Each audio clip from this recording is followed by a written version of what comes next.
Қараңыз, тахаджудта қандай дуа екен. Пайғамбарымыз саллаллаху алейхи вассалам бір хадисін айтып берейін. Абдулла ибн Салам деген жөөт болған, еврей. Пайғамбарымыздың дорында. Мединада жашаған еврейлерден болған. Өте данышман, ақылды, исламды қабыл алған. Исламға чейін ал Таурат кітебін қиын білген кіші болған, алым болған. Ошол айтып жатады да, күндердің бірінде дейді, Пайғамбар саллаллаху алейхи вассалам Меккеден Мединаға көшіп келді дейді. Анда бұл исламды қабыл алелек болчу, кафир болчу. Адамдардың бар еле шашып баратқан екен. Емнеге қаяққа баратады десе, пайғамбар келді. Пайғамбардың зияратына кетіп атышыптыр бардық еле. Көрөйлі, ұшырашайлы, уғайлы. Бардық еле шашып баратады дейді. Аллардың арасында мен деле қосылып алдым, мен деле көрейінші ошол. Пайғамбар дегені ким?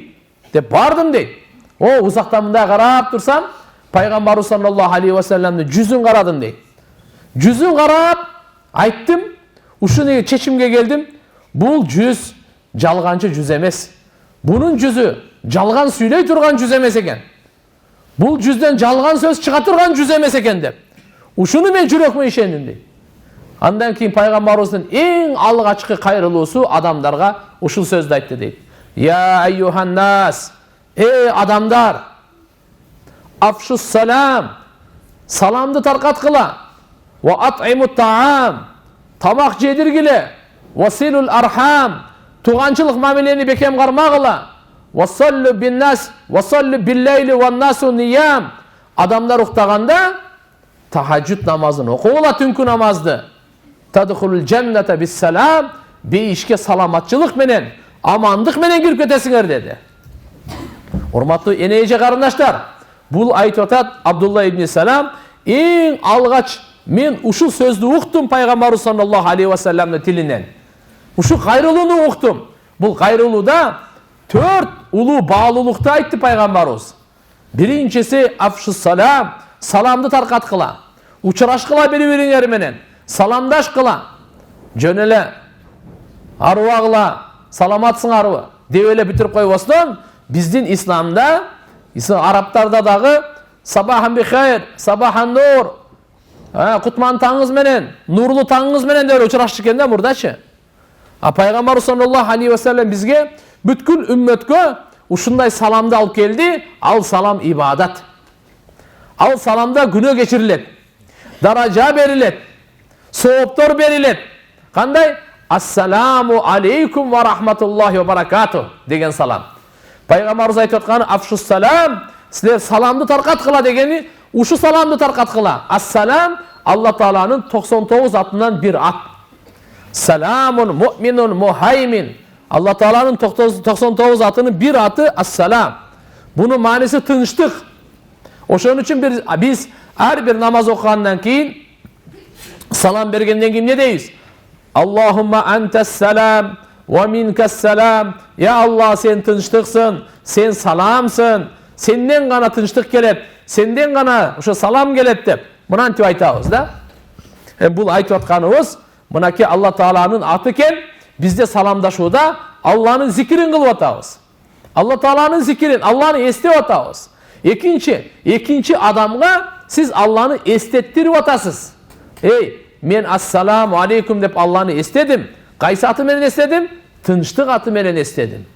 Алла Тааланын аты тынчтык, исламдын аты тынчтык.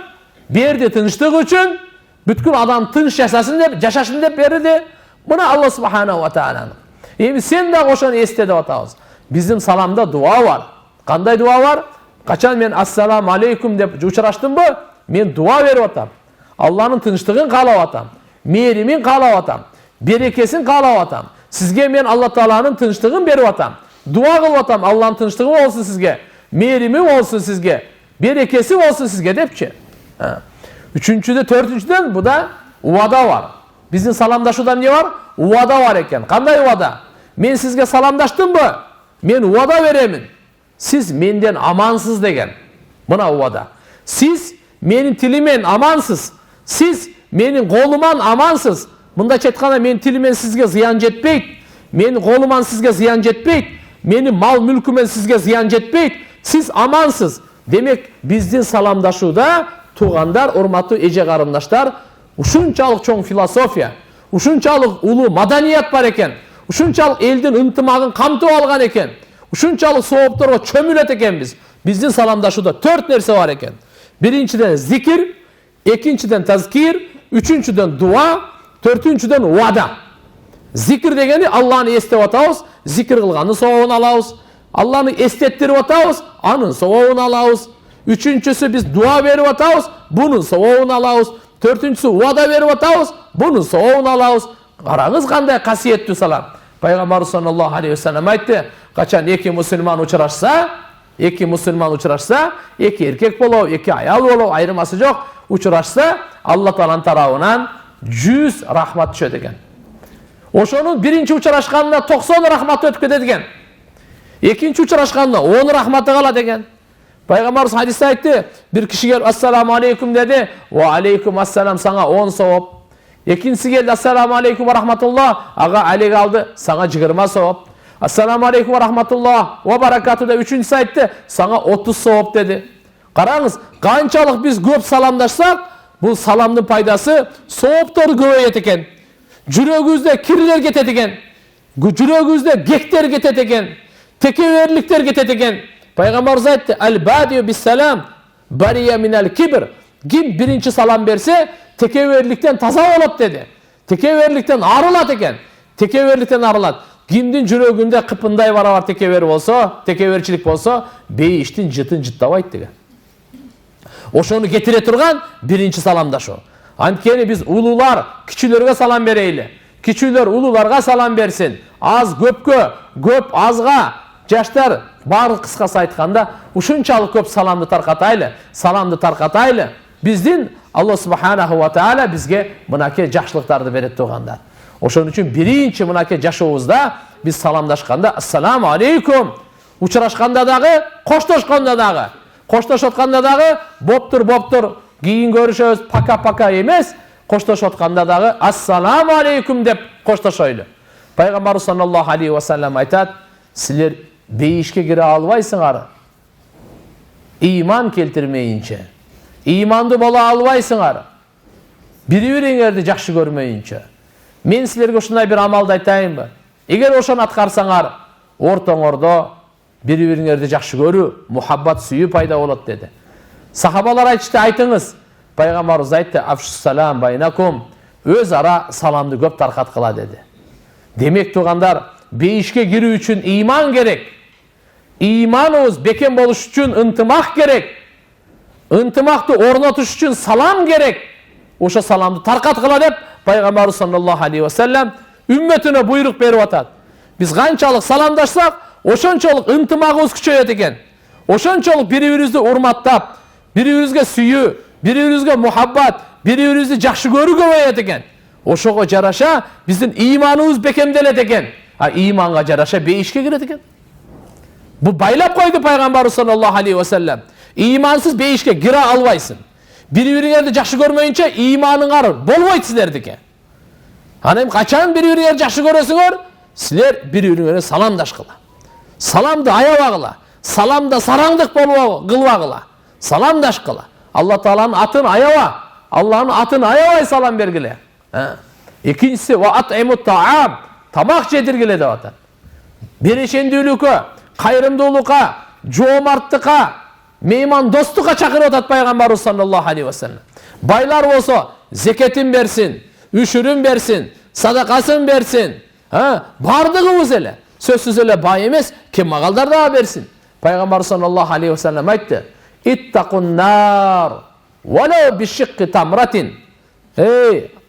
Үммөтүнө кайрылып атат, адамдар, силер өзүңөрдүн жаныңарды дозоктун отунан куткарып калгыла. Курманын бир сынык, ошончолук садака берип да. Курманын сыныгынча, бир курма толук эмес, курманын сыныгынча дагы садака берип, өзүңүздү дозоктун отунан куткарып калыңыз деди. Биз баарыбыз бере алабыз, бир сындырып нан бере алабыз, бир картошка бере алабыз, бир абрикос бере алабыз, бир болсо киши кандай болбосун бул садака, урматтуу энелер, эже карындаштар, садака берип үйрөнөйлү. Бечараларга берип үйрөнөйлү. Бирок бергенден кийин аркасынан милдет кылбайлы. бирөөнүн bir кажетін бүтүргөндү үйрөнөйлү. Биздин үйүбүздө алхамдулилля нан бар экен, нандар чирип атат, салаттар чирип атат, башкалар чирип атат. Анан көрөк башкалар деле жесин. Сиздин жыртык кийимиңиз кээ бирөөнө бул жаңы кийим болуп эсептелет. Пайгамбар саллаллаху алейхи ва саллям мынакей не dedi? Kim biröөгө кийим кийгизсе, Алла Таала ага бейиштин жашыл кийиминен кийгизет dedi. Kim biröөгө суу бере турган болсо, бу дүйнөдө суу бере турган болсо, Алла Таала рахикун мактум, бейиштин каусар суусу печатталган, ачылган эмес суудан берет dedi. Kim bu dünyanın bir kaçetin bütürse biri bir beçaranın Allah Teala ahirette çoğun kaçetin bütüret dedi. Mına ki şunun bardığı kayrımdılığa girer. Peygamber sallallahu aleyhi ve sellem kana Resulullah sallallahu aleyhi ve sellem acvadan nas adamzattın en bereşeni Muhammed aleyhisselam bolgan. Andıktan urmatlı ece qarindaşlar Peygamberimiz biz nurlu amallarda aytıtat. Baktulu amallarda aytıtat. Bu dünyada da ahirette iki dünya oğula turgan amallarda aytıtat. Salam tarqatkanda iki dünya uzun olat. Tamak jedirgende iki dünya uzun olat. Tuğandarga, koşunalarga, beçaralarga, jetimlerge, jesirlerge, invalidlerge, muhtajlarga, musafirlarga berem degenge толтура. Ana emneni berem? Sözsüz ele siz 1000 son berdi atkan jeri jok. Sözsüz ele o çoğun nerseni berdi atkan jeri jok. Az bolsa dagı biz үйрөнөйлү. Peygamberimiz ne dedi? Bir kurbanı dagı beriniz deydi. Wa illam yajid uğalыңыз. Eğer de tapmasa bir kurbanı dagı bergenge sadaka tapmasa, anda fa bi kalimatin tayyiba, жақшы söz menen özüңüzdü dozoktun otundan kutkarıp kalыңыз deydi. Hatta bu şu жақшы söz da sadaka kende. Kalimatın tayyiba sadaka. Şu жақшы sözdü da anda ayabаңыз hatta bu. Eğer de eştike berginiz gelmeye anda жақшы söz da ayabаңыз. Anda жақшы söz da ayabаңыз.